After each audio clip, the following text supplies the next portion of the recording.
Alrighty, what is going on, Macro Perspective peeps? Thanks so much for being here today. We got a treat for you on this episode. We've got another performance health coach on the pod today. Her first pod, or as she would say, first time getting on the camera to really talk about health, wellness, longevity. Brynna Bergman, I really appreciate her being on the pod. We got to chat a little bit before, and there are some topics we're going to go deep into today, primarily about her career in athletics, uh, exercise science, and then basically Uh-oh, just how Seamus it relates froze to on my end. Oh, I'm freezing a little bit. There Hold we on. Um, it's all good. We'll put that into the we'll wrap that into the post cutting floor edits. No, what I wanted go. to Okay, talk my about today, bad. Brenda, is just basically the oh no, it's all good. We're just gonna actually just gonna keep it.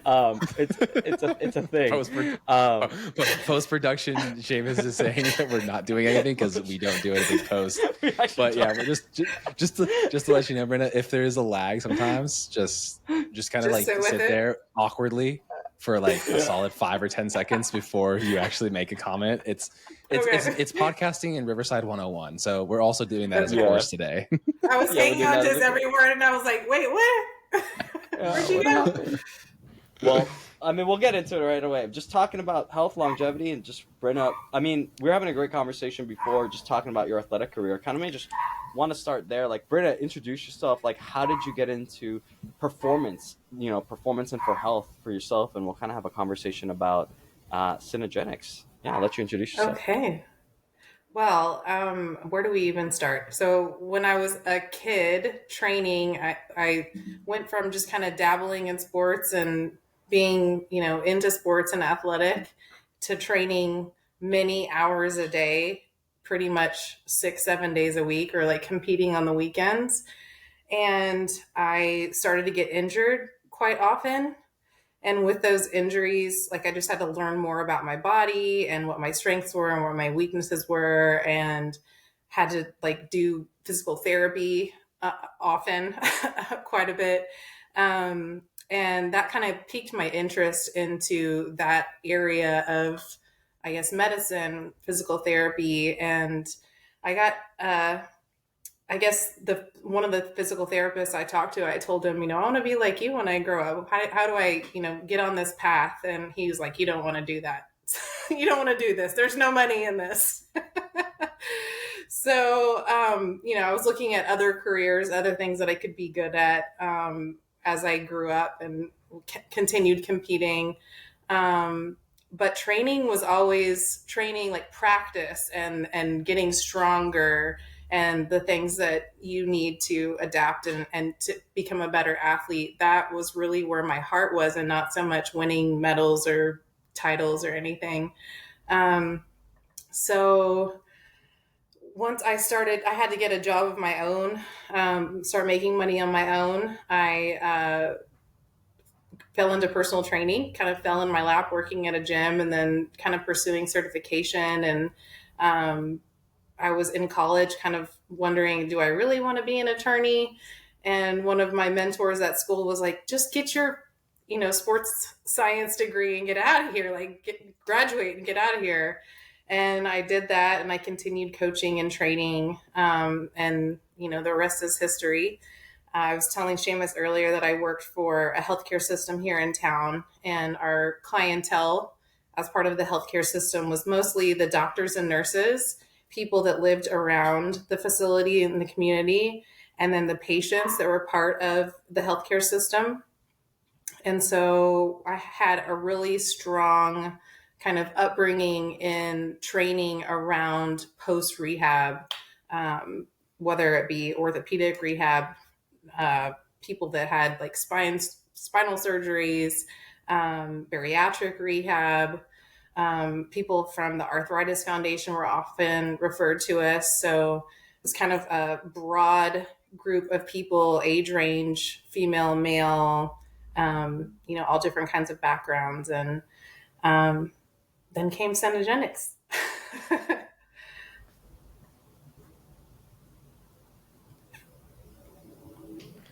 Good deal. So then, oh yeah, lengthy pause. Sorry. I have construction going on in my home, so I'm trying to be courteous. I'm just gonna let everybody know we do podcasts with our house under renovation, right, Seamus? Yeah, and he's muted. He doesn't even know it. See, look, It's no big deal. we're learning about all these things. Wait, we're doing this all post production. Not just kidding. So just keep it casual. We're having a conversation. We're casual. Exactly. Yeah. But I think so. The healthcare system element with like the rehabilitation and all that stuff, like obviously that's like not being preventative in a sense, right? Like, I mean, I know that injuries happen, right? But how many people, as they would come through, would be working towards trying to not have another injury again, in addition to curing their, post rehab injury, right? Like, does that make sense as a question? Like, I mean, how many people were like focused on preventative maintenance and under what you've seen? Most people, so not everybody there, like I was saying, was like coming out of rehab. We had a bunch of different rehab facilities, and as I was explaining to Seamus, it was kind of a turnkey operation. Like, okay, just go downstairs and start using the gym and continue what you were doing. And then they get there and they weren't adhering to their program very well. So they needed somebody's kind of hand to hold and keep them on the rails. But yeah, most of it was like trying to prevent ever having to go back and have that knee replacement surgery or hip replacement surgery or, the spinal fusion, just kind of working around the arthritis that they had and finding exercises they could do.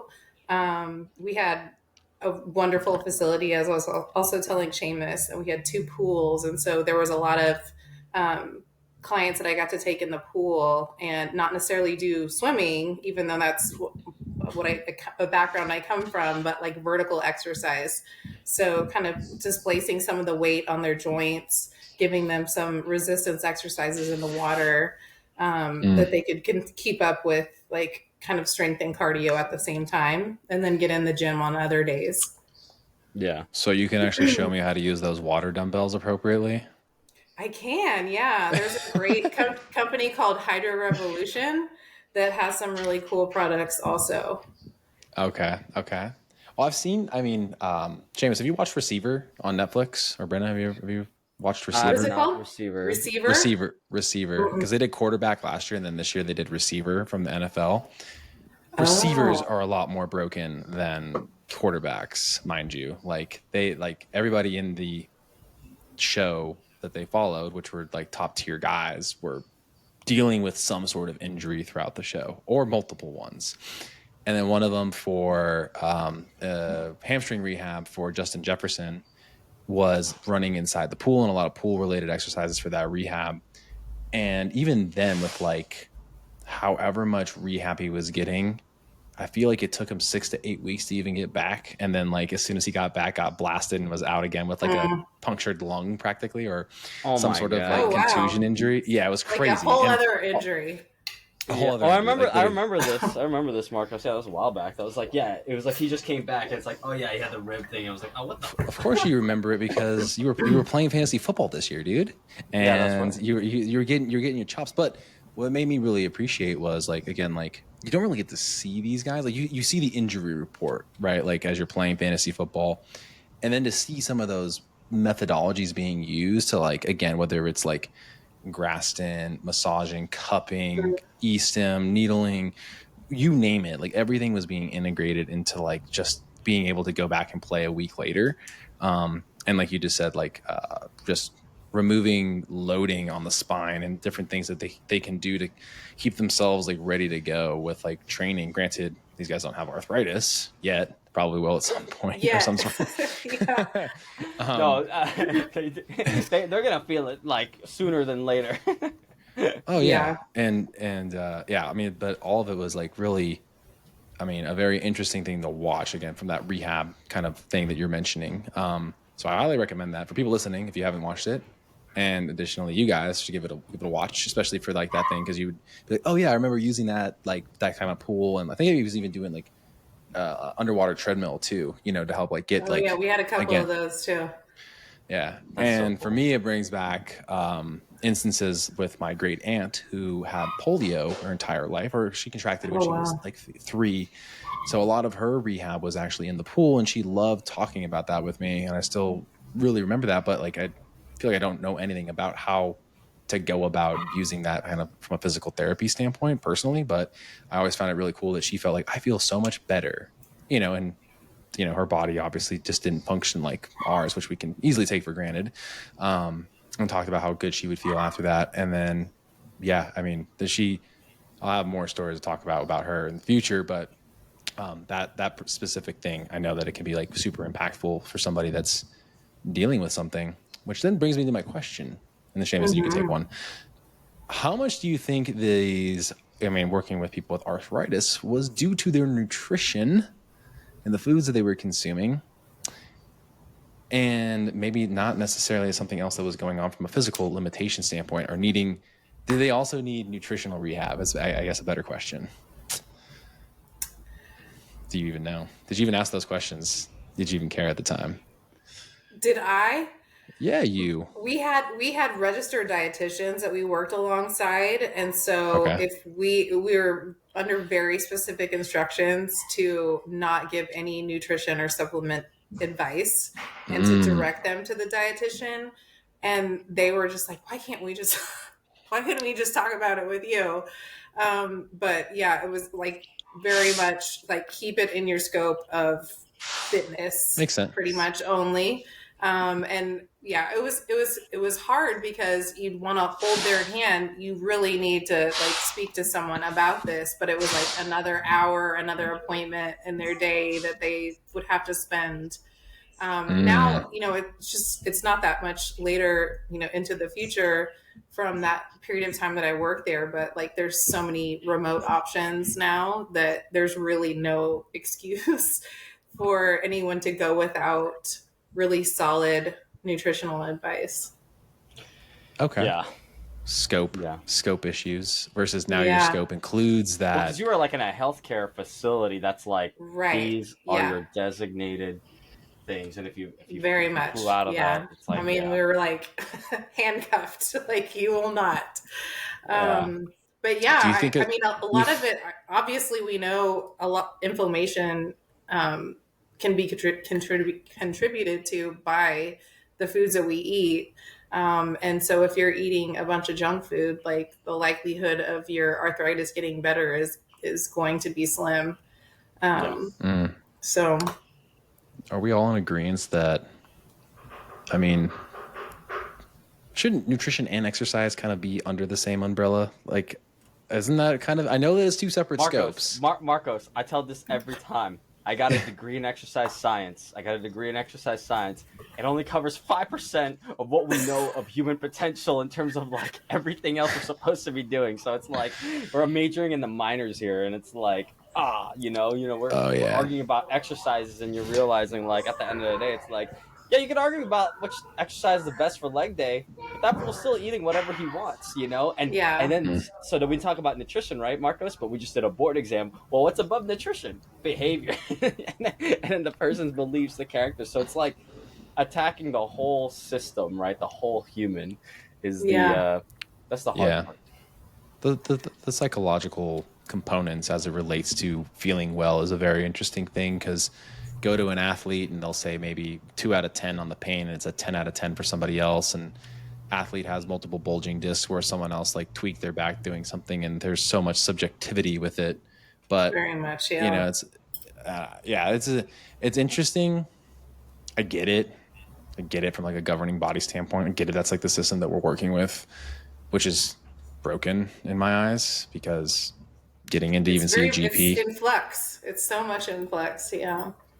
Well, do we think that our American healthcare system will change in our lifetimes? Yes, no, maybe. It's I getting don't know. rattled right now, I Ooh, think. Yeah, okay. Why do you say that? yeah. How so? Um, from PCPs, people going to their PCP, and then, for example, they'll come into our office and they're like, my PCP doesn't know I'm here. Okay. And Oh, then they'll get prescribed something in our office, and I'll throw hormone replacement therapy under the bus. But, they'll start some testosterone or some cream or something, and then they talk to their PCP about it, and they have some feelings about it. But, as far as what their insurance is going to cover, I think a little we've come a little ways, and the insurance will cover some people's like fitness memberships and that kind of Mm-hmm. thing. But um, that people are starting to get the idea, like maybe I don't need to have anything except for catastrophic insurance, and that I'll spend all that money that I would be spending on health insurance on taking care of myself Mm-hmm. in these other ways, like Cenegenics, for example. yeah, no, Hmm. exactly.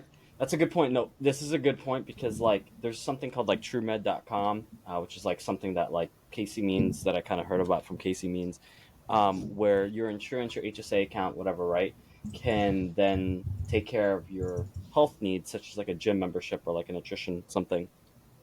But a lot of those Hmm. things before like the last few years, people taking health into their own hands, you have to have a catastrophic like health or like a health type of crisis that you're dealing with. Like you have to be diabetic or obese to have insurance cover certain things, right? Right. Now we're realizing like, Sick oh, care. yeah, it's like sick care, but now it's like, oh, like we need to have something else for people that's like just foundational health. Like, hey, I have access to a personal trainer, I have access to a dietitian, I have access to like a psychologist, whatever. And I get that through my insurance. It's an easy rate, or I can pay through my HSA, or my company can pay for it. And it's just maintenance or optimal care. You know what I'm saying? Instead of this Right. whole sick care. So that's a good point. Yeah. Bro, you guys, I'm literally looking it up. Thanks for the True Med. You That's can where I have got a my healthy. Kineon, bro. That's where I got I my get Kineon, that. bro. Yeah, I know. Well, yeah, yeah, yeah. But I mean, it says that you can get your doctor to write you a prescription for healthy meal services and then spend your HSA money on your food. Let's go. Let's If that wouldn't be a huge go. tax savings. Come Seriously. on. uh, Yeah. Yeah. yeah, I feel like Brynna, it. I mean, yeah. why is there always so many restrictions on things? Goodness gracious. But I hear about some of these like concierge medicine doctors that have left, whatever system they've been a part of and Mm-hmm. started on their own. And then they have like an in house dietitian or health coach or both. There's not Mm, really anyone holding their hand and getting them to exercise or like creating a training program for them Yeah. specific to what their limitations or needs are. But I mean, like I said before, we're taking small steps. Um, and the industry is kind of just getting shaken up right now. yeah, Disrupted. imagine. Disrupted. Um, Imagine Dr. AI comes, you go in, you have this small network. There's actually a human behind Dr. AI. There's also like a licensed physician that, like, again, now can actually operate as a PCP because they can basically ask AI about the question and the ailments and things like that. Small network. This person works with 100, 200 people. Huh, sounds like our practices to some degree. And then they can actually just, pay out of pocket from, again, I feel like insurance will take a huge change, but also be looking to partner with companies like that. I actually have recently been thinking about like, how would I be able to start like an insurance company firm to actually take care of people? And the only thing I heard about was like, I actually have to create it as a nonprofit. Hint, hint, Seamus, we're going to create a Mm. healthcare nonprofit because then you can create an HMO and potentially be able to actually get people to see preventative healthcare outcomes, which I feel like people would, the hardest thing then is like the catastrophic stuff. Like, how do you Yeah. Right. figure that in? But I think if you build that into the fees that would be associated with it, and you have some other fiduciary backing, like there has to be a way to make it work. But maybe that's what We we're we all got to talk called to here smart. We for. got to talk to we got to talk to smarter people about that. We gotta get other People in the guests, know. people Well, Yeah. in the no, know. but that's the thing though, is like if you do it as a nonprofit, you don't have shareholders, and that's the problem with modern healthcare systems is that they're all they all must try to make it so that you're showing profit quarter over quarter, which is a shareholder issue. So if it's not for profit, then you don't have to worry about that, and people can actually get healthcare. So See, Yeah. that's the thing, right? Like, how do I say this? I feel that if something is for profit, then that definitely drives certain outcomes to, like, hey, are we mhm. taking care of these people, or are we like pushing a product, or are we pushing a service just to get that? And I get it. Got to do a bit of both. This is capitalism. I'm an all-in capitalist.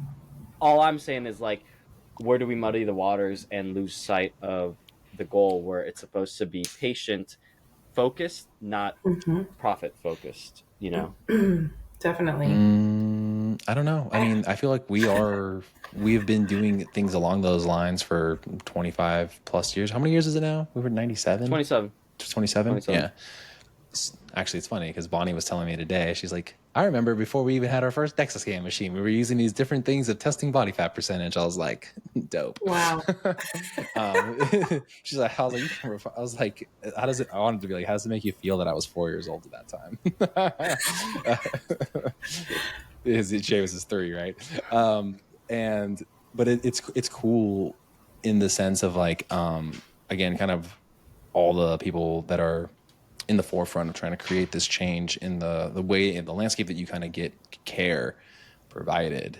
And yeah, I mean, obviously you dealt with the system, now you deal with us and our patients. Like, what was that transition like, Brynna? Like, I know it's a lot because now you're like, where do I step in and show expertise in this area that before I was kind of handcuffed about? And how have you transitioned to that? Are you over a year? How many years you've been here now? Almost 2. Almost 2. Jesus, time has flown. Okay. I know. You I felt were like I one was of in my Dallas like trainers, Marcus. I know. I felt like I was in Dallas like a year ago, so time is really I flying, you know. know? Yeah. No, the transition has been huge for me as a like personally, like as a person, because like for so many years, like I was telling Seamus, I worked in what we could call a Globo gym, like a neighborhood country club kind of Globo gym, if you get that reference. um, I know you and know just that I just know. really like working people out like every day, and then going into the healthcare system and like really trying to be more involved and hands-on, but also feeling like handcuffed and like I've just got to stay in my scope, stay in my lane. When I was going through the interview process, I remember Rudy was like, don't stay in your lane, like you do what you just what do whatever you feel like you need to do. And I was like, what? He trusts me so much. And then starting the job, like I still felt like I needed some oversight. Like, is this okay to suggest like an intermittent fasting protocol? Mm. Or, like we recommend lower glycemic carbohydrates, like as a company. That was not something that I could really like broach on even. So just having that support and that encouragement to like, do all the research and like, team up with the doctor and us suggest whatever we feel is necessary for each patient. It's just, it's so like empowering. It empowers me as an individual, but like it helps me just be a better coach to our patients. Truly health coaching and the utmost version of it, where it's like kind of taking our knowledge bases and knowing what will actually work, but also giving people the opportunity to try it a way that they think that they've become the most successful, which took me a long time to learn. And I know that Seamus and I have talked about this a lot, not at nauseum on here, but at nauseum. That's like kind of like, dude, like I just, like it's like duh, it's like right in your face. Like, of course, if someone's coming in, they say that this is work, I'm going to try to educate them while they go to something that they feel like they're connected to, which again, it may not be the most beneficial thing for the person long term, but it could be something that gets them reinvigorated. Because,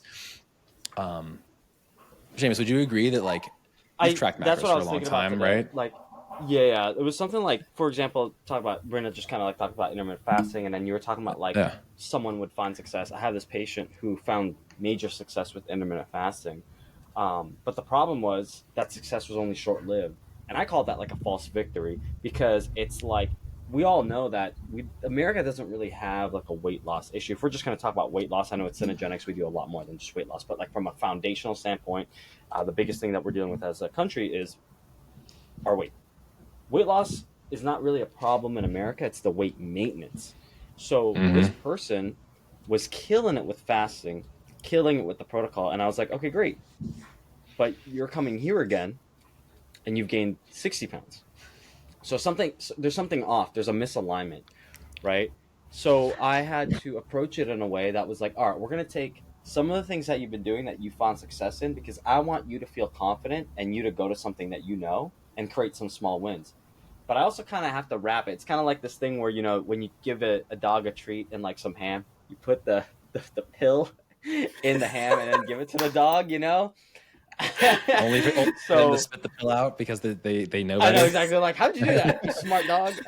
But basically, what I had to do was like, okay, we're gonna take what you found, but we're gonna take like this foundational knowledge, all the things that us performance health coaches do, to then go like, okay, what worked? So I was kind of dealing with that patient today, and I was saying like, great job on the fasting and stuff like that, but did you hit these specific things that I still need you to hit? Because once that fasting protocol may or may not work in the future for you, we need to find something sustainable where now that weight loss is not just loss, it's a maintenance when we get to your weight. And there's going to have to be a new strategy at that point that we have to introduce. That's not putting you in a place that's unsustainable, because he wasn't able to sustain it before because he did it so hard that when he decided to like go on trips or work a little bit more or something like that, it just wasn't sustainable. So finding again a way to get to sustainability is, I think, what I'm always going for. And that doesn't, I think, as Brynna said, like, as a coach, I feel empowered by our team, by Rudy, like you said, to have free reign to figure that out with that specific person, because it's an N of one. As a company, yeah, we're always looking for the best results with the person. We have best practices, but every single person is just so individual, and it just never, Definitely. Mm. yeah. Mm-hmm. Everybody's N got of their own one. thing. Mm-hmm. Yeah, but okay. Quick team exercise here for team building. What do we agree upon in terms of like things that might be biggest movers for people getting them started? Let's say brand new person. We don't even need an avatar for this person, but like what would be like avatar-less versions of success in health when it comes to food? Brynna, So you I'll go. go You Food? go, Brynna. You Oh, go, food. Brynna. well, I Yeah, was yeah. going to go alcohol, sleep. Oh, okay. Like Well, you're we drinking can throw alcohol those to go to sleep, those Brynna? we'll go No. to the lifestyle components too, but let's start with food, then we Yeah. can do the lifestyle components. Like if we're getting this brand new person, brand new patient walks in the door, this is probably what I want to steer them towards, right? And this is just again my N of one as a coach, my anecdotal parts. Right, like what are we trying to get to? Well, Brandon, well, actually, you go first. You go first. Give me something that you feel like is like a staple that people really need, and you think that it really helps them be successful 5 years down the road. Oh, as far as food, Mm-hmm. I mean, low glycemic, we can go there. Something that's not going to What does spike that your mean? blood sugar. What does low glycemic mean, really? Like, tell it to the audience here that knows nothing about glycemic Oh index and boy. the fact that calculus can actually be used in food. How much whatever you're taking in is going to raise your blood sugar. Um, Why is that important? it depends on, well, uh, how it's going to factor into your cravings, your satiety, uh, Okay. your long-term health. If you're going to wind up with a higher A1C or diabetes down the road. Mm-hmm. So just if you're someone who's struggling to keep your intake under control, starting there, and that's the majority of people that we see, is they're eating too much. Um, Okay. at least in our office. So okay, I want the five. I'm gonna go tell my son, he's 6 years old, why he needs low glycemic foods. Let's try to like get it down to that level. What would I tell my 6 year old right now? You tell Why does me, he need this? Marcos. I know, no, I want to hear you tell me because I want to try to approach it in a different way. Like I've tried my things. You don't listen to me. I'm his father. What I tell my kids when the first thing they want to go for is something sweet, and they're hungry, is that's just going to spike your blood sugar and you're going to want to keep eating from then on. Okay. Why not reach for something that's got protein in it, maybe a little bit of fat, and you know nourish your body. Boom. Okay. Bingo, bango. So low glycemic means nourishing foods that help you not continue to like go after the craving. because of the blood sugar response. Okay, cool. I think that's how I would probably explain it too. But I like hearing how different people approach See my it. kid. Well, okay. I have this conversation every day with them. Maybe you can give me a gem that would help it resonate, because I literally have this conversation with them every day. How old are your kids again? 6 and 9. Oh, okay. Well, I can't get it to get. Well, my 6-year-old, I mean, he's actually kind of interested in like his performance with soccer. So we try to like piggyback on soccer performance for him, right? So I was like, he's like, Dad, I want to eat this, and I was like, but you gotta get your protein in first so you can recover. It's like, because he got sore from a couple of his practices. I was like, you need to recover. We need the protein so you can recover, and your legs won't be as sore tomorrow. And he's like, okay, cool. So now he's there, Marcos. Absolutely. One for the performance. Well, I mean, again, it's like, this is what we would do with the patient. What are they into? Why does it matter? So true. Again, like, yeah. So while it's like, I have like a blanket of like, I think personally 4 meals across the day, like real whole food meals that again have like, as a male, 2 palms of protein, 2 fists of vegetables, a cup of carbohydrates, even if it isn't quote unquote low glycemic, like, again, if it's a whole food, it probably is, right? Like the glycemic things are when it's like, again, higher in sugar content.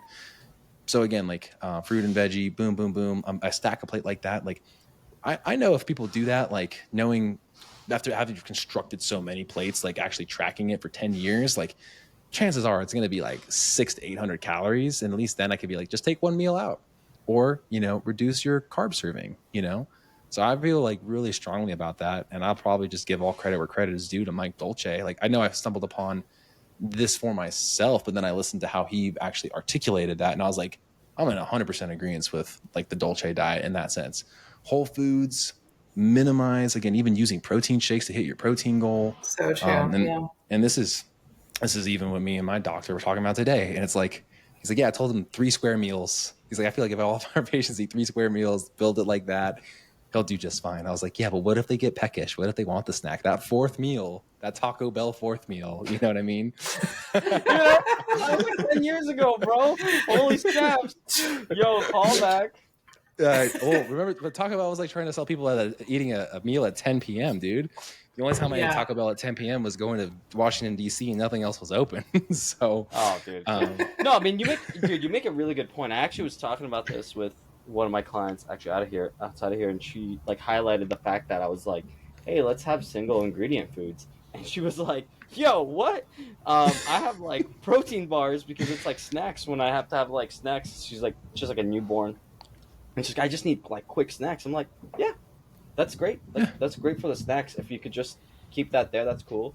But can we focus on like maybe the other meals, like when you can build them like this? And I was like, but like keep the protein snacks in there, whether it's a smoothie or like a bar, just to get your protein in. But also think about like other types of snacks too. And then like she started working on other snacks. It's like a yogurt with some blueberries. I'm like, there you go, still single ingredient, but now you're mixing it together. And it's, I have nothing against the processed foods or the ultra processed. I just whatever, like how you gotta fit it in there. But I'm in agreement. I think that has been pivotal for a lot of clients and patients, where it's like you start shifting priorities of how they do things. And I think you said something there, Marcos, with Zeke. Brynna, what do your kids like? Are they doing anything? Are they doing like any sports right now? Are they killing it in sports? They're on a little break right now until school starts, and then it all starts again. But we're swimming a lot, and so like being at the pool a lot. Yeah, they're hungry, and they could eat all day when we're at the pool. It's like and I remember being a swimmer, like I would eat like a sleeve of bagels. back in the 90s, it was like they're fat free, right? So we could go back there, but like that was what my appetite was like I needed that amount of calories. I was so hungry from swimming. You know what's funny though, you mentioned that, because I mean we try to give our kids the highest like health promoting foods as possible, and there's definitely like some slack in there just because they need the calories. But so my son will step on the scale every so often, just be like, what do you weigh right now? And this is a good sales pitch. So we give all of our patients a withing scale. And so like I'm indirectly able to kind of see what his progression has been. It's been like about 1 pound per month over the last like 4 or 5, because he stepped on there. I looked back, I was like, he Pure was lean 45. mass. It was a Pure lean mass, bro. pure, yeah. He's a string bean, dude. He's literally like Do you talk to him about lean tissue? Like, absolutely yes, okay. but no, I don't call it lean tissue. I call it muscles, you know. And you know, like I was like, show me that flex. He's like, I don't know how to do it, Dad. I don't know how to flex. And I was like, ask your mom. She's like, I don't know how to flex either. I'm like, okay, well, like you're gonna pick up. Okay, no, never. Um, but no, it's kind of cool because like I'm like, I don't even know what the actual growth rate's supposed to be. It's all natural. He looks, you know, like, you know, he's filling out a little bit more. I pick him up. He's dense, even though he's 50 pounds. Like, dude, like, I'm like, you don't look this heavy. Granted, I'm like, I pick up a 50-pound plate and it doesn't feel as heavy as he does. It's, you know, it's weird. But so seeing that, and again, just kind of being like, okay, you know, the reason why I asked that question early on was one of the hardest things I ever had to do was actually give a presentation to his class. So I went into the preschool, and that was when he was about almost 5. And like they asked like, hey, we like getting people to come in and do like career day in a sense. And they're like, what do you do? And I was like, oh, I do health and nutrition. And so I like literally bought a bunch of like healthified versions of foods. I brought in Magic Spoon. I brought in like a fruit tray. I brought in other protein snacks, like the protein, like Quest chips, just to see if the kids would like it. They did until one of the people didn't. And then it's like, okay, well, so-and-so is popular. So like, I don't like this food, even though like the first one my son tried, he was like, I actually kind of like it. And I was like, cool. There's something that's like kind of, again, a little bit of a protein food. Yes, it's supplements because it's Magic Spoon. But at least then it gives us some variety, because the dude would live off of chicken nuggets at the time. You know, I'm like over here trying to figure out a way to get my son to do something different. And it was cool because, you know, I had such a hard time. After doing this for 10 years, I think I could talk about what it is. And I was like, damn, I'm struggling a little bit. So I started asking the questions. Well, what do you think this thing does? And then all these little 5-year-olds are like, well, doesn't protein like give you something with muscle? Or like, you know, like they're like, okay, so how do they know this? Because, you know, like they're hearing it from somewhere, whether it's their parents or otherwise. And they were able to put these pieces together. And I was like, okay, well, what about like fat? Does anybody know what a fat is? And they were, you know, explaining like, well, I don't know. Like, and I was like, well, think about like your body creates these little things inside of you that helps you grow, your hormones. And then these things need to balance each other out. So you need that. And then I was like, if you need like real energy real quick, what would you go to? They're like, oh, we all know this one, carbs, Mr. Rivera. And I was like, damn, Mr. Rivera, now I feel real old. Sir. I felt real old when I first started teaching when I was like 22. So it was too far gone. You were such a baby then. I know. I got a question for you, though, Brynna. I got a question for you because I wanted to highlight this because we were chatting before. We're having the conversation around being athletic and like being a kid and being an athlete, or like younger. When you were an athlete, because you had to eat so much, you just said it there. You're like a swimmer.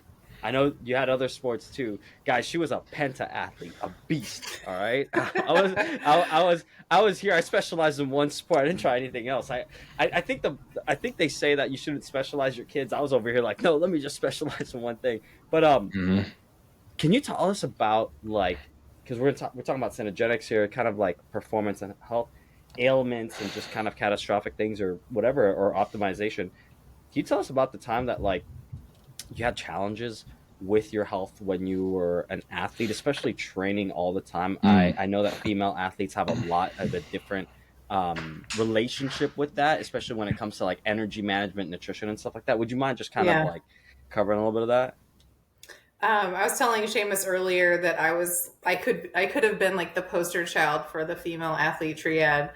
I had the injuries, I had the fatigue, I had the like disruption to my cycle, you know, and then like the emotional component that goes with that disruption to your cycle, and having to compete at, you know, a high level, and the pressure of school and all of that. I was hungry all the time. I was still a growing child, and I was a big girl for my age. I'm 5'9", and I've been 5'9" since I was like 12 years old. Oh wow! So I was a big kid. I grew super fast. Yeah, I grew super fast, and you know, you would think that like I was eating crazy to grow that fast, and actually, my family like there was like this dichotomy of like encouraging like diet. My family ate a lot of lean cuisine. I don't know if you guys know what lean cuisines are. Oh Mhm. yeah, those are like From the time I was a little best. kid, there's 2 minutes. tiny If you like, portions.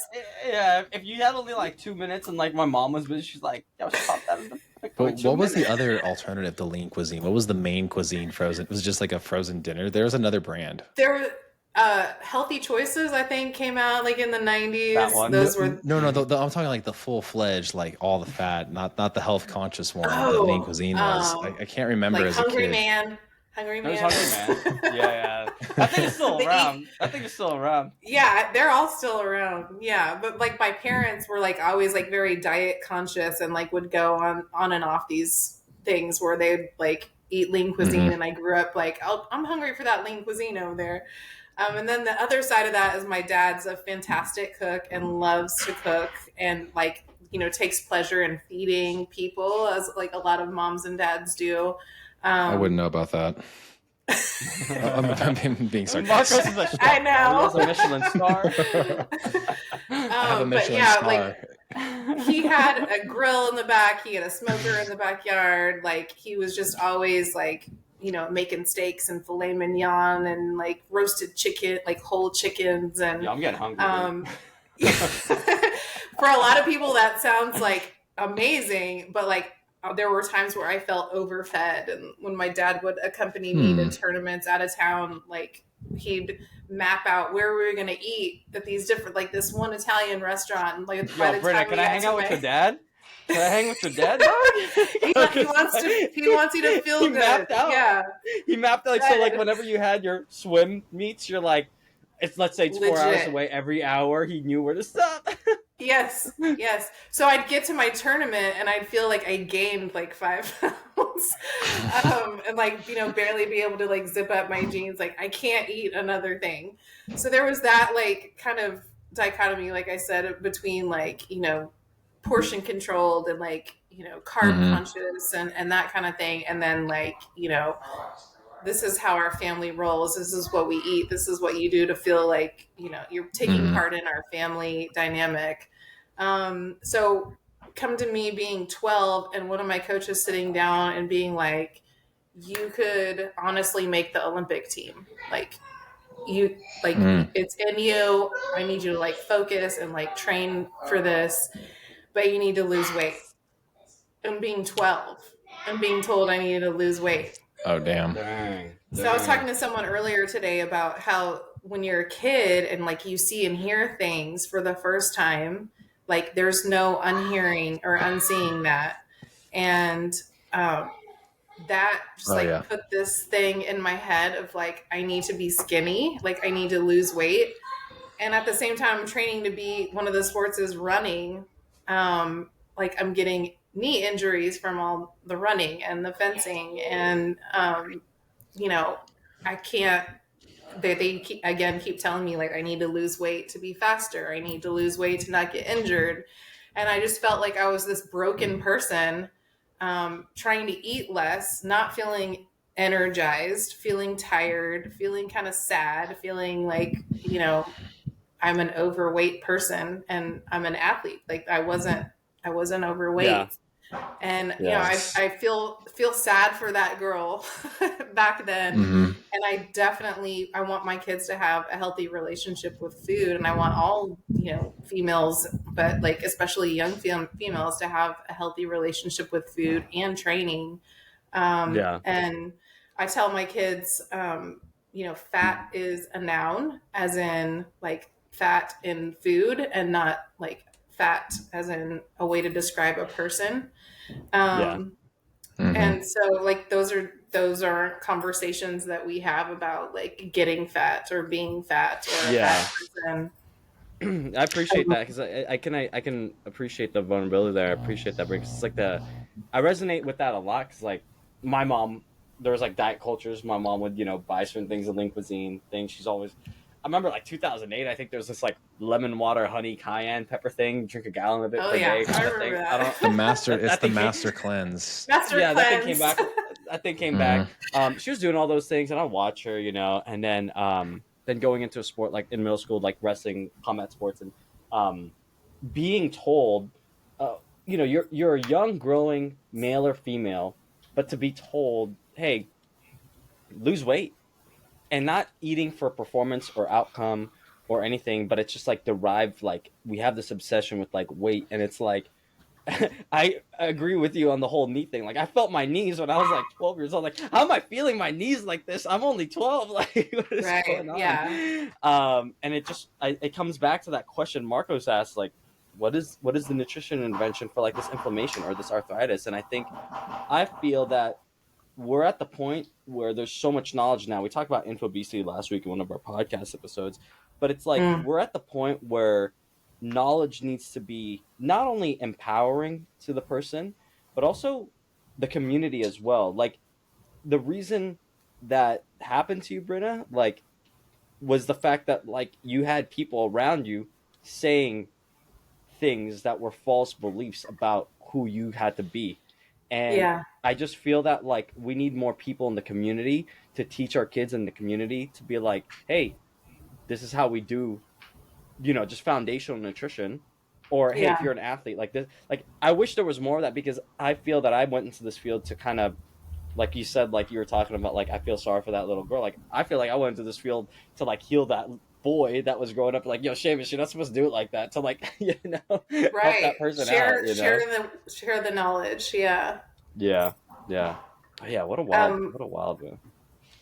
Yeah, It one of the things resonates. that troubles me right now with being a parent and seeing my kids, like my older daughter's 9, she loves doing gymnastics, ballet, tennis was one of her main jams, martial arts, basketball.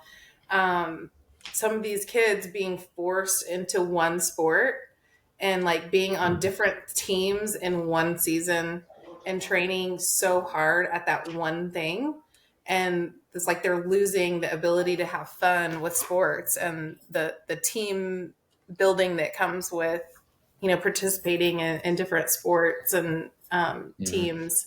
And like we're just getting so focused on this one thing, and which is whether it be like getting a scholarship to college or becoming a professional athlete or just being the best, like channeling our children's focus into that one thing versus like how they could develop as a whole person trying different things, or a whole athlete, like really training, like what we call cross training, like CrossFit kind of things.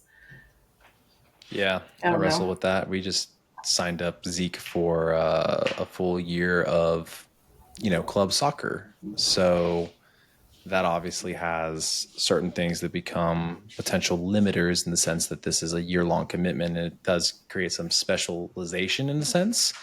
But it's Mm-hmm. still such a young athlete doing such a still like a new novel sport that I remember doing something similar. I was like, yeah, like getting my coordination down and understanding how to maneuver my body as it's going through these different growth phases at a young age. Like soccer really, I think, helped me personally. And but then there was also like we would sprinkle in those other like rec sports, but with the club team people. So it was like there is a way to integrate this. So I'm hoping that we can recreate that. And again, like yes, we're serious about the club soccer and we want to win because me, my wife, and everybody in our family is effing competitive.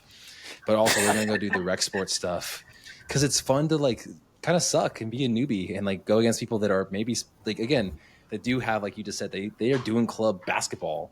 They have like a rec team, where they're trying to find new people, and we're getting beat by them. Be like, hey, like you're, big fish, small pond, dude. Like, I don't know. Like that's, I think there's some to not being the best in the sport and like learning to like persevere through Definitely. that adversity, like the Totally. psychological Yeah. game, like we've talked about today about like with the food, right? Like there's so much to it. And I think, shaping our little humans to be open to taking risks in different areas. I think doing those things in sports that you don't So specialize true. in helps that. Yeah.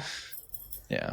And again, like you'd mentioned too, like that resonated with me. Like I've gone through so many instances of information.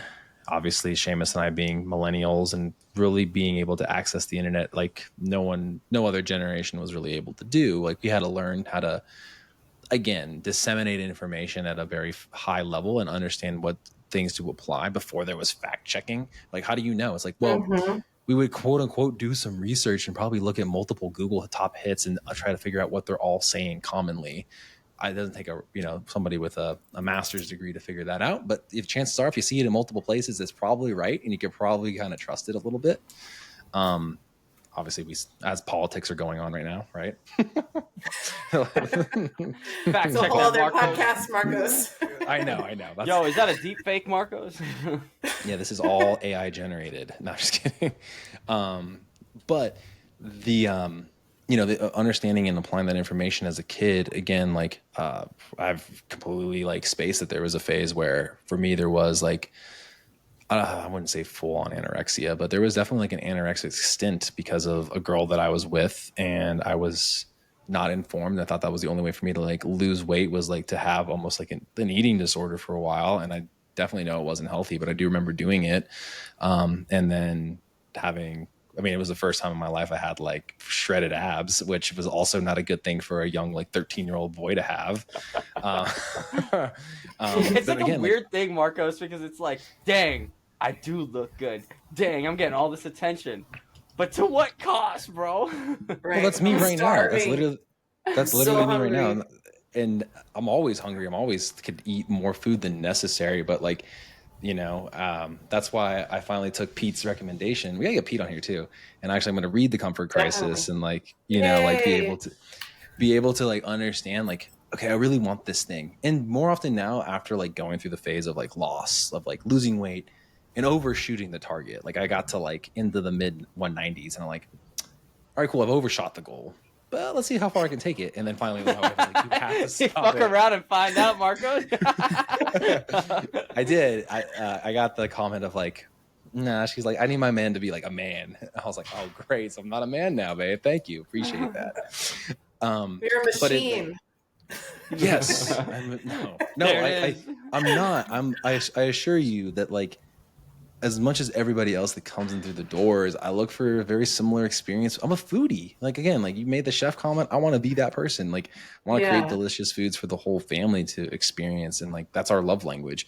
I mean, 3 days out of the week growing up, it was like, again, pasta and like these like nice dishes that were hearty. And then we were going playing sports. So like burn right through it, Sure, I had a little bit of, I was a little gordito, I had a little bit of fat because of the Italian side.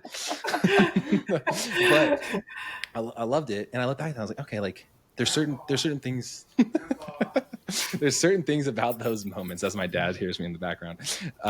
There's certain things about those moments that like, again, help shape things up that were like, again, such great experiences. Like as we're talking about for our kids, like, okay, we need to create these family dinners, sit together, have that conversation, center it around food, but then also like have that conversation about how that food will really shape us for the years to come.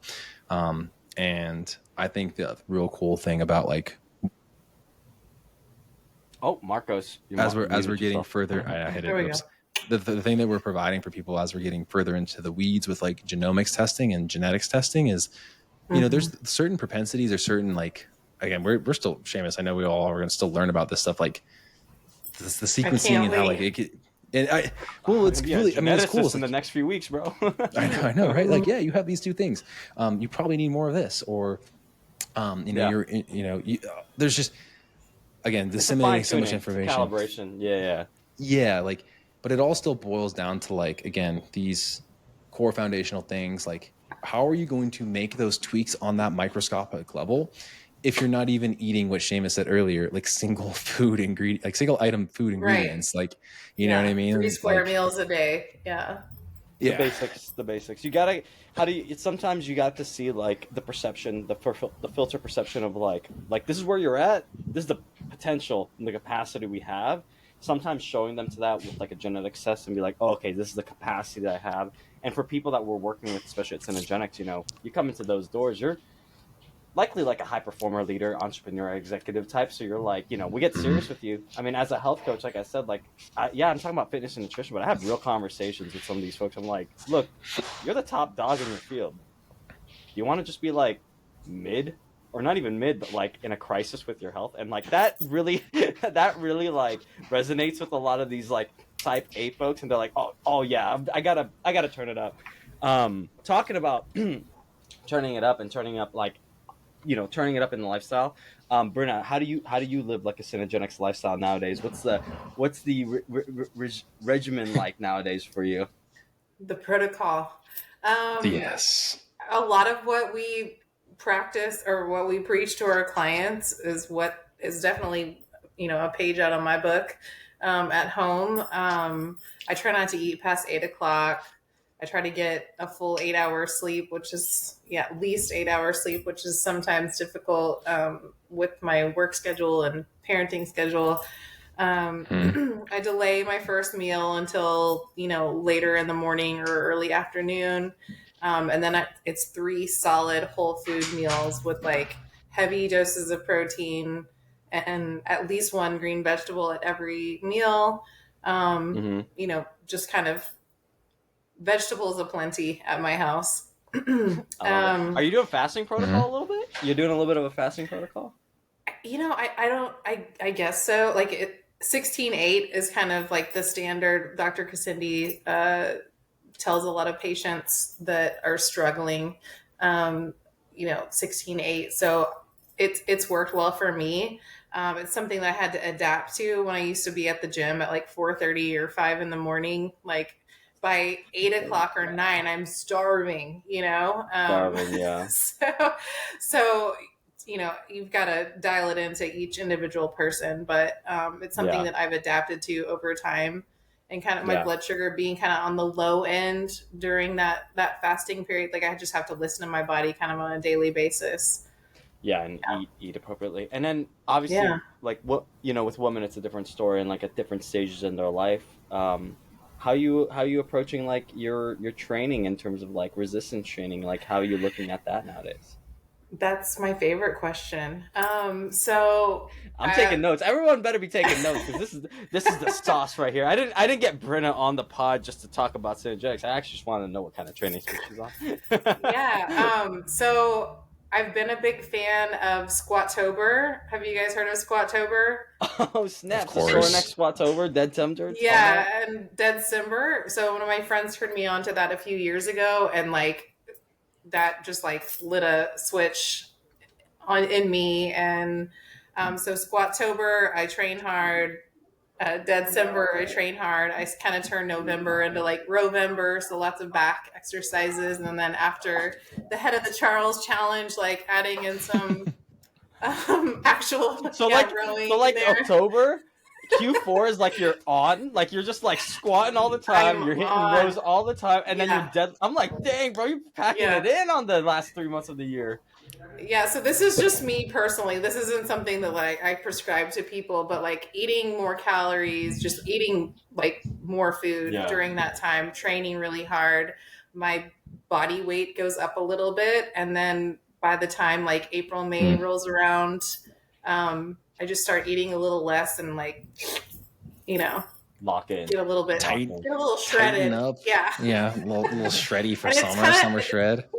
what I do try to relay to our patients, especially the females, is that, and we talked about this a little bit in our forum earlier today, um, like you have to trust that when you are a female and you're doing resistance training for your muscles, for your bone density, that the scale weight might go up initially, but what you're doing in the long term with that muscle tissue, with that higher bone density, you're adding years to your life, obviously, but like weight loss it's not going to be a thing.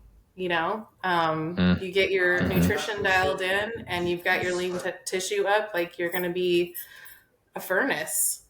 Um, Yeah. so Brynna, say that Yeah. one more time because we're gonna clip this right now. Say exactly what you just said. Like, dust it up a little bit. I'll let you oh go again. God. Go. um, you're putting me on the spot, Seamus. My introverted self feels a little shaken up right now. This is called Um, growth. yeah, so you get a little muscle tissue a little more muscle tissue on your body. You get your bone density up. You're going to live a longer life. You're going to feel more energized, and you're going to turn into a metabolic furnace. I think that's something along the lines of what I just said. I love it. I love it. It is. Yeah. Beautiful. I've never heard it said like that before. Like I use the bonfire thing. I'm like, right now, like a small little sprinkle. After that, we'll get you like there. But I like that metabolic, and I think hearing it for a woman to hear that, I think it's super powerful. Because like I was a young coach, young trainer, a guy telling women what to do with their body. I feel like they're like, what the fuck does this kid know? Like, what does this kid know? That Does that not know is hard. Yeah. the Yeah. lived woman's experience. But I think having some analogies, having some metaphors, and like getting it from another woman to like say, hey, like look, push this hard, push that hard. Like, yeah, there's the benefits of longevity, but I think sometimes that psychology, that short term gain of like, yeah, you will be a metabolic furnace. You will be so good at what you do. You'd throw anything at you. You might not train for a day. You might eat something off. Imagine being able to be that person out of all your friends and your family where they're like, do whatever you want. And you come Yeah. back home from vacation and you're like, yeah, I'm still looking good. It was called a refeed. Right? I had When me I'm one. on vacation, I'm like, I'm refeeding. There it is. I had me one of those on Friday and yesterday, kinda, and then probably today and maybe next Wednesday. But just no. But I think You're that's still looking important. toe up, Marcos. I mean, I'm trying. Look at that jawline. Yeah. That was the first thing our patient said. I haven't seen you in a while. You changed. You. It's like everybody in the office looks tighter. And I was like, yeah, thank you. We appreciate that. We're trying to promote the wellness and longevity here. Exactly. We're walking the walk. But I mean, I think everybody can benefit from having more, chasing more lean tissue as their primary goal in perpetuity, right? The more time you're spending building muscle, the better off you are going to be for your longevity. Building muscle is going to have profound benefits in your metabolism. It's going to have an impact on your VO2 max. It's going to have all those things that are like correlative factors, grip strength, VO2, blah, blah, blah, blah, all those things. Guess what? Like just having times where you're focusing on that, like you just said, Squattober, Rovember, Deadcember, like things like that keep it fun and inviting and you circle back to, and periodizing, I think is super important. I think more women are doing this already. I don't think more women need to do it. I think more women are already doing it because they understand the benefits. We've seen gyms, the structure and the layouts of gyms change over the years in the Globo gym setting. And a lot of people understand now, like, oh yeah, to live a really high quality of life, there should be a consistent amount of resistance training from week to week. And if you're not the enthusiast type, like all of us here that like doing it 5 days a week, maybe more, try to get at least 2 in there. 2 can be so profound for bone density and muscle mass, no matter who you are. And that was the biggest thing too. Like I told my patient today, I was like, I want to get you to get 2 training sessions a week for the next 52 weeks because you will have a triple digit amount going into next year. And I was like, how many did you do in the last year? He's like 0. So I was like, we can't even fathom what the multiplier effect is because to go from 0 to something is unquantifiable. It can only go up. Yeah, no, it's crazy. I love that. Brynna, for you, like it sounded like at the beginning of this call, we're talking about like tiers of health and stuff like that. Obviously, with Cenegenics, it's a whole team. We got a concierge team, we got the performance health coach team, we've got the physician, and we got your lowdown on training there. But you were talking about prioritization. You said like sleep, and I think you said stress, like stress and sleep or something like that, or She alcohol. said no alcohol. and No sleep. alcohol. Yeah. Alcohol, Yeah. sleep. What's your take on alcohol and sleep? As far as our patients go, are you asking me or Marcos? I'm sorry. Both for you. Oh, for Okay. me? Yeah. No, for you, like alcohol and sleep. For For patients and for yourself, Brynna. Yeah, I've only seen the less alcohol I've had in my life. I've only seen changes for the better, and it's really that simple. The patients that I see in our office, that is one of the biggest obstacles. We talked about, we have a lot of CEOs and executives, people that travel for business constantly, whatever their field is in. They're constantly being entertained or entertaining, constantly on the road at events, conventions, and that kind of thing. And it's just like alcohol aplenty. So where they might be like watching their diet, there's like so much booze around. And I hate to use that word booze, but it like derails their progress, like how it impacts your recovery, your sleep quality, and who knows what other calories you're intaking where you don't even remember the next day because you've had 4 old fashions and whatever was in the old fashioned. It's like we can't stay on the rails until we kind of cut back on alcohol. And I'm not by any stretch comparing these people to people with like serious addiction behaviors, but um, like it's just alcohol aplenty for so many of our patients, and I feel like that is one thing that could just easily be cut out if they can control their temptation. And then with that comes better sleep, and when you're sleeping better, you're more like motivated. You can take on a little bit more in the gym or like do the cardio that you didn't feel like doing before. So yeah, those are my top 2. I love it. Top 2 lifestyle influences. Yeah, alcohol is a weird one because maybe most of those CEOs are actually more introverted like you, and they need that social lubricant, Brynna. You never know. You know what I mean? It's like, how are we going to tell people to not do that if that's like literally how they wheel and deal and feel? You just watch everyone else get drink I know. too much, Just and then don't ask the real important questions so everybody else sit isn't back and fed. wait. Yeah. But it is one of the biggest ones that obviously, I mean, those two are huge. They definitely coincide, and we can see it. So all the people that think they're getting it by us, it's like, yeah, your liver enzymes or your kidneys look a little funky. You probably had some drinks last night. Last night when they come in with their labs. I love seeing like the reality of labs, and it's like, nah, Seamus, I'm definitely not doing anything, bro. Exhibit A. Yeah, the liver enzymes do not lie. Your A1C does not lie. Yes. Can't pull a fast one on us. We know everything that's going on. Oh yeah. The body keeps a score, right? Is that what the book was called? Right? Yes, it is. It's so interesting. Lifestyle factors are, again, why we're here, why we try to, again, even if those people can turn a blind eye to us at times, because we know that they definitely come in for the physician, we can build a structure and framework to really help bolster that, depending on when they're ready, willing, and able to listen to our expertise.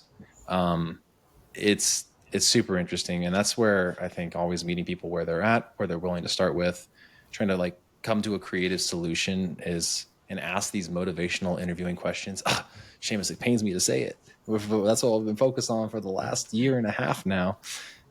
Makes a world of a difference. And that was what my patient today expressed to us. He's like, I feel like I need this little kick in the behind every year. It's like, yeah, not only is it a requirement for us to see you, but we tend to know the science a little bit better every year. We're kind of listening, talking to people.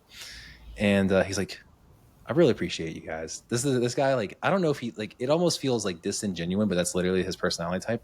He thanked me for like every step of the way today, and like was expressing so much gratitude. And I was like, I think I just listened to something that told me I need to learn how to accept that gratitude a little bit more to like really feel that. And it's really like, again, it's profound at how much people, when you give them the space to really talk and try to listen to like where the issues lie, or if they really are trying to get to that optimization point, what we can do just by like letting them expose what they know are probably like, we don't have to point at them, stop the drinking. And why do you think you can see a better outcome in this next year? And kind of like flip the script on them. And then they opened up, you know what? I definitely feel like I haven't hit the gym as much. I definitely feel like the booze should take a back seat. I'm going to work on that. I don't know. It's interesting. It's interesting because lifestyle and psychology around this stuff is so difficult. It really is. I think we can all relate and understand the struggles we've gone through, whether it was your coach telling you need to be skinnier at 12 years old, or again, just like that personal reflection of what you want to see in the mirror. There's so many things that impact decisions here, and the more people open up and talk to us, the more you will come to a solution, right? All our patients that listen to this, hopefully one day when they go back to the archived episodes, that, you can get value in so many places. So we're all here to listen. Yeah. Definitely. Awesome, Brynna. Hey, I think that's a good spot to kind of note off on. We'll definitely do. We're gonna keep doing these forever. Definitely have you on again. But Yeah. Yeah. We'll talk about the any pentathlon. last? Yeah, we'll talk. Yeah, we'll talk about like your. I want to like have like a. I wanted to like go deep into like your just like your whole athletic thing because like I'm always like, how do these high performers think? You know, like I always want to just like ask those questions. But any last specific things that you could kind of leave the audience with, just whether it comes to just health, wellness, general longevity, whatever it is, or anything that's on your mind. We'll just end it there. I think it's important for people to really look at what their personal values are and what feels authentic to them, what your priorities are in your life, and how those factor into your longevity, and you be living a long, healthy, happy life, and taking the steps like we hold your hand and do with you, to keep things in check along the way, whether that's labs or your nutrition and exercise program or talking with your health coach once a week or once every 2 weeks or once a month. You know, talk therapy, mobility, recovery.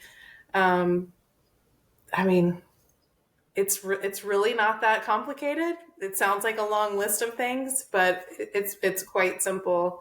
I think simplifying and just like getting to, what your priorities are and what's authentic to you, and keeping those in check. Um, like reevaluating those day to day, just putting one foot right in front of the other, and um, you'll be golden. I love it. David Goggins, your life, right?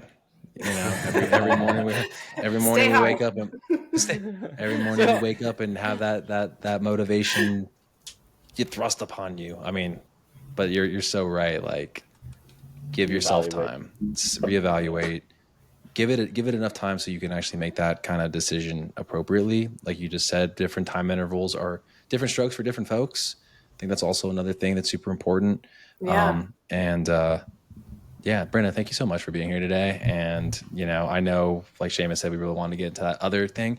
Maybe is there an event that I can sign up for? Because I'm looking for something that's performance related that makes me do those skills really well. And then you can just be my coach for that. Okay. And Seamus is doing it too, since he's already doing high rock stuff. So he's Did already. y'all I'm already see doing Snoop high Dogg rocks. fencing? No, I saw him. You know what, Marcos? Olympic We should try lifting. fencing. We should try I fencing. saw him hitting the jerk. I actually Oh, have yeah. a fencing client. Funny enough, Seamus, I actually Who is have a it? new. Well, he's not in the Olympics, but he's Okay. he's a kid. He's actually 16. So his mom, he's like, I want to get into like an athletic performance shape now, and he Okay. knows that food is something. So trying to showcase that and help him, become the best he can, so he can hopefully he wants to go to West Point actually. So he's like, I need physical fitness. I know I need to lose a little bit, but I Yeah. also want to perform in this sport. So my job is, in step as health coach and help a kid, which I wish I had at 16, learn, hey, we're not cutting it down to zero. You still have to go do your activity, right? And I want you to be fueled and nourished in addition to hitting your goal and getting stronger. So that's like, it's the most Can rewarding. you imagine having someone like us when you were 16? I wouldn't It have didn't all the really problems I would have exist. had. I wouldn't have all the problems I would have had. I would not have had the body dysmorphic tendencies, disordered So eating, or all the true. injuries, or all the hydration Yeah. issues that I had, or Undiagnosed trauma. undiagnosed trauma. I had to cheat my way through some hydration things. Oh yeah. Yeah. That's why we do what we do, right? We're out here just Yeah. trying to get back to, that former version of us where we saw a fault and hopefully helping people along the way. So Be I wish ambassadors. Yeah. we are the ambassador. That's what, again, that's like trying to be to my kid. I'm like ending it here, right? Like, I love him so much. I don't want to be his coach in any of these things, even though I know I could probably be one of the better ones for it. I just know that it's not going to be responsible. I'm here to be, I want to be there to encourage and uplift. I don't want to be the one to coach him and like come down hard on him. And there will be plenty of people to do that, and he'll figure out where he's going wrong. But I'm going to be here, be like, again, I'm going to be the motivational interviewer, Seamus. I'm going to try to figure out a way, like, what did you do wrong, or what can you do better? And why did you not have success today? And what do I need to do? give you every opportunity. So There it is. Seamus, take All us right, out, bro. well, guys, thank you so much, Brynna. Really, again, appreciate you being on this conversation. Probably one of my faves amongst performance health coaches, and thank you for sharing your story and having some of that vulnerability. I know as a Yes, thank you. as your personality type, it's a challenge to jump on and showcase all these things, and it's hard, but really appreciate that, and I think people will really resonate with the story, especially athletes, female athletes growing up, people that want to optimize their longevity, parents, everything. I think everyone will get that. So, for you guys that liked the episode, just comment below if you have any, positive words and anything like that, and give the episode a share to someone that might need it. Thank you guys. Thank you, Seamus and Marcos. This was You're so welcome. fun. Hey, you're doing it again. You just don't know it yet. Until next time. Soon enough. You let me know. All right, talk to you tomorrow. All right. Take care.